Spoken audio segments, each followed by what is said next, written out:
much explained it. I've chosen to show 3 films that I've made over about the past decade, along with 4 films that are kind of from my personal canon. They're just all films that I love for different reasons. I guess, you know, especially Una and Sweet Dreams are, you know, feminist or films that are really expressing female subjectivity, which is something I'm interested in doing in my work.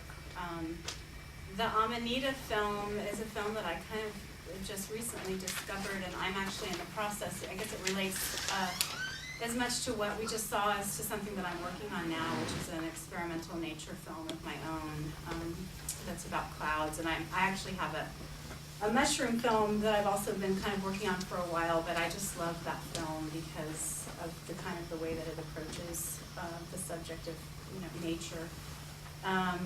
The René Laloux, I just adore his work, and I again kind of recently saw that film and thought it just really related to my work Beginning at Zero because of the, I guess, the sort of twins theme, and I don't know, I just think they're all great works, and hopefully they sort of jive with the work of mine that you saw.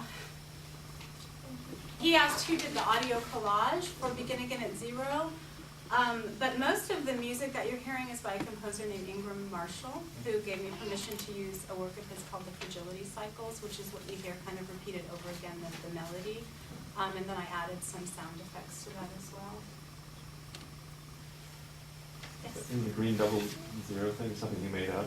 No, did anybody recognize that? Cool cigarettes. It's Cool Cigarettes, Oh, really? which, yeah, it's from their ad campaign. Does anybody remember, I don't know, it might have started in the 80s, but I picked up on it in the 90s. They had this kind of amazing ad campaign, which was always a print ad campaign you would see in magazines. It was always a man and a woman who'd be standing in the foreground, and behind them would be this idyllic scene, usually with water, either a lake or snow-capped mountains, and then there would be this, you know, at least 20 times their size, this monolithic K-O-O-L in those hard-edged green letters.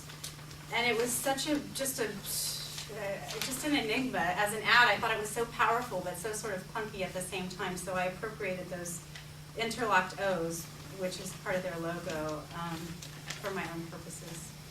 Are there any particular thinkers on film, about film, like people who might have kind of formulated different philosophy about film as a medium that influenced you early on, or that influenced the course of your work, of your exploration in nature?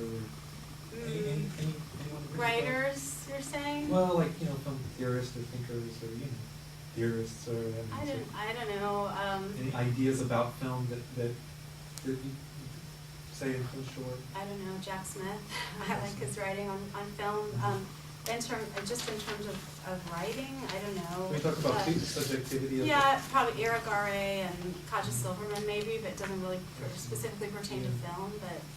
But I mean, my work isn't really based on any kind of theory or anything like that. It's more intuitive. Are there any particular spots out in that part of Texas that you've been filming for your Clouds film?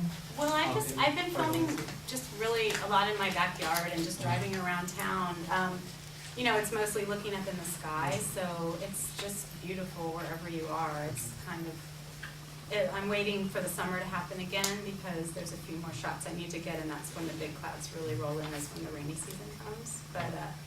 But I've shot the shots of human beings. I'm having pictures of people in my nature films, so I've been working on that this winter.